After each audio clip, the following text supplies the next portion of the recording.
ang daming nagtatanong sa akin na itong mga OLA na na-raid, itong credit cash, itong peso wallet, bakit pa raw nag-ooperate, bakit pa raw naniningil, pwede na raw bang hindi bayaran, ano bang dapat gawin kung sakasakaling may naniningil sa kanila, at kung ano yung mga pwede o kung ano yung mga dahilan kung bakit sila nag-ooperate pa rin kahit na-raid na sila. So pag-usapan natin at talakayan dito sa video ito.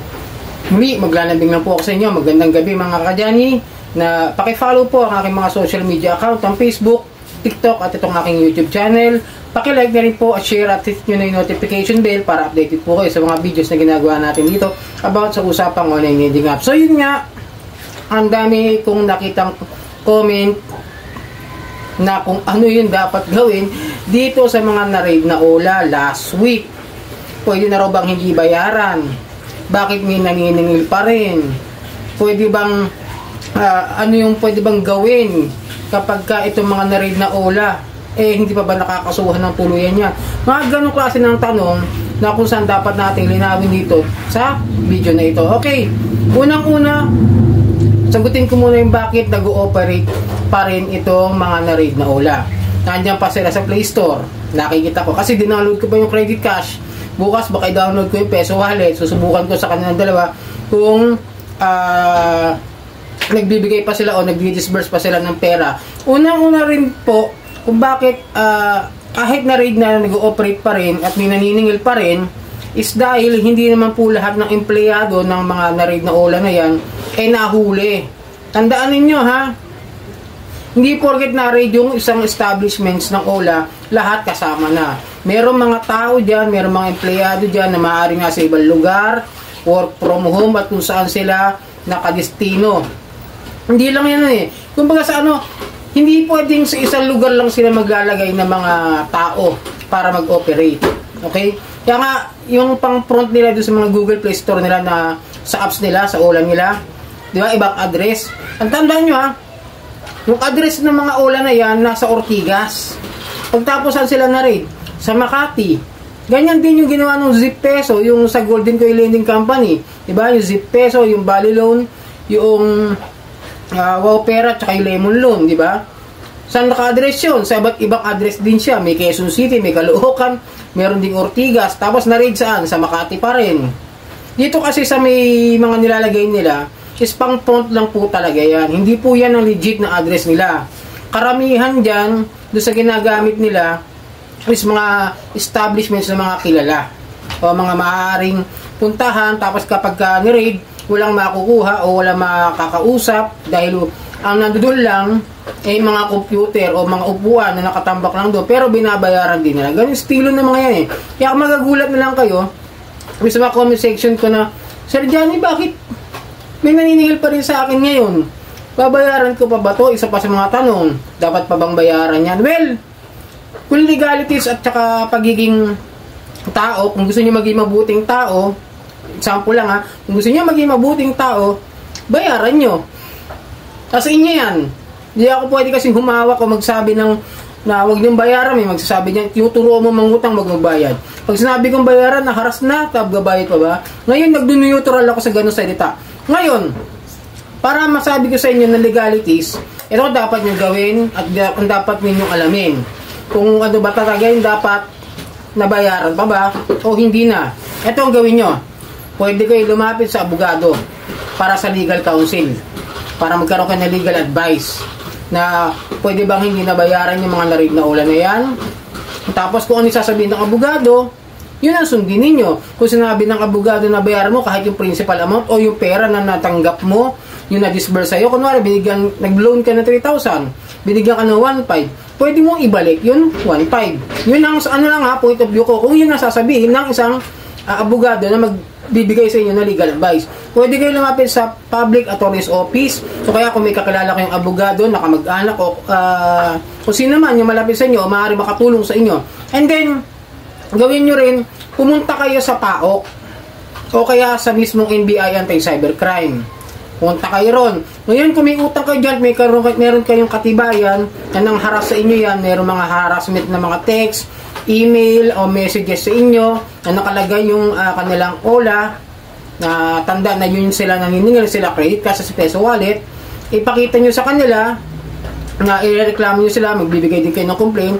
Ngayon, kung kayo mga taga NCR, malapit lang naman ng PAOK at saka yung NBI. Marami naman branches yan dito sa Kamaynilaan. Pero kung kayo mga nasa malalayong probinsya, payo ko lang, advice ko lang, kung nasa Visayas, Mindanao kayo at medyo libre yung lugar ninyo, at malalayo yung mga lugar nyo dyan sa mga ahensya ng gobyerno na yan, siguro mag-email na lang kayo, try to contact them through email. Hanapin nyo na siguro by PAOK or NBI Anti-Cybercrime sa email website nila. Try nyo lang hanapin. Hindi ko rin kasi sure kung saan ang search. Basta search nyo sa Google, tapos try nyo email. Pero para sa akin, hindi na ako mag-aaksaya ng panahon kung gagastos kayo, malayo kayo doon sa ahensya, tapos sa liblib na lugar kayo, kaya mga bundok. Huwag nyo na pag-aaksaya ng panahon kasi meron mga magre-reklamo na mga nasa NCR na magsasampan ng kaso dito sa mga ola na ito. And then, pag sinabi nila, kung nagpunta na nga kayo sa NBI, at sa PAOK, at sinabi nilang huwag nyo nang bayaran dahil under investigation sila, yun ang sundin ninyo. Okay? Ganun lang kasimple. Huwag natin gawing komplikado yung buhay natin. Kung ako, may utang dyan, siguro na-raid na, tapos ako naman nagbayad, o kaya nakapagbigay na ako ng ilan, kunwari, nakapagbigay na ako ng 3,000, ang utang ko na binigay sa akin is 1,500. Napagbigay na akong doble, hindi na babayaran. Ngayon, kung kaka-loan nyo lang ngayon, ngayong araw na ito, o mga nakarang araw bago ma-raid, pwede siguro hindi bayaran. Nasa inyo nasa inyo yung kasagutan. Ayoko nang mag-handle o magsabi na huwag kayo magbayad ng utang o magbayad kayo. It depends on your situation. Kung ano yung gusto nyo gawin sa ola na yan. Pero tandaan nyo, pwede nyo hindi bayaran yan. Kung sinabi na ng mga ahensya ng gobyerno na okay na, huwag nyo bayaran dahil under investigation, may mga pending cases. Kasi i-act na yan sa korte dahil alam ko tinutuloy na yung kaso dyan sa mga nahuli na mga na ahente o mga empleyado ng ola na yan. Yun ay nakakalungkot lang na pangyayari dahil nga lahat Pilipino. Okay? Then, yung mga tumatawag sa inyo ngayon na naniningil sa inyo, pwede nyo ibigay sa NBI Anti-Cybercrime, yung mga tumatawag sa inyo ngayon, bigyan nyo SIM card, pahiram nyo, para doon silang kumausap. O, diba? Pero na, alam naman nilang na-read sila, pero patuloy pa rin sa paniningil. Hindi mo na naglalo. Yun ang mali nila. Ngayon, kung nasa Google Play Store sila pa rin, is ito nga yung problema. Hindi naman kasi agad-agad dyan, matatanggal hanggat walang report na nangyayari o ginagawa yung mga tao. Ngayon si SEC na balitaan ko na po sa balita na nagre-report na sila sa Play Store, sa App Store, kung yung OLA ay hindi maganda o meron ng issue dito sa Pilipinas, meron na sila mga tao o department na ginagawa na nila yung ganyang gawain ngayon. Nagre-recta na sila, kaya nga maraming OLA ngayon yung nawala eh. Pansin nyo, di ba? Yung pala, ginagawa na nila. Yung kasasabi ko lang na saan meron silang ahensya o department sa SEC na kumukontak para matanggal yung mga OLA na hindi na magandang hiraman o may mga issue o meron na mga problema, may mga pending cases dito sa Pilipinas. Nakikipag-coordinate na po sila doon sa mga may-ari o doon sa mga foreign nationals na humahawak ng mga social media, ng App Store, Play Store, yan. Sila na po kumakausap niya, kaya biglang nawala yung ibang mga OLA na kung saan ay marami ng mga kaso at may mga pending cases. Ngayon, itong mga nadali, yung credit cash tsaka itong peso wallet, maaaring sumunod kapag tuloy-tuloy na isinampa na sa korte at yung mga biktima nito, ang complaint nila at yung reklamo nila. At kung matuloy na yung hearing, talagang matutuloy ang makulong yung mga agent na yan. Kaya payo ko lang sa mga all agent na mga OLA, medyo mag-isip na kayo kung ano ang dapat gawin. Sa makakabuti ba o sa makakasama? Kailangan nyo ba ng pera? Maghanap na kayo ng matinong trabaho. Huwag na siguro dyan sa mga abusadong OLA na yan. So yun, sana nakatulong ang video ito. Muli, maglalambing po ako sa inyo na paki-follow po ang aking mga social media account ng Facebook, TikTok at itong aking YouTube channel. Maraming po salamat sa rangham nito po.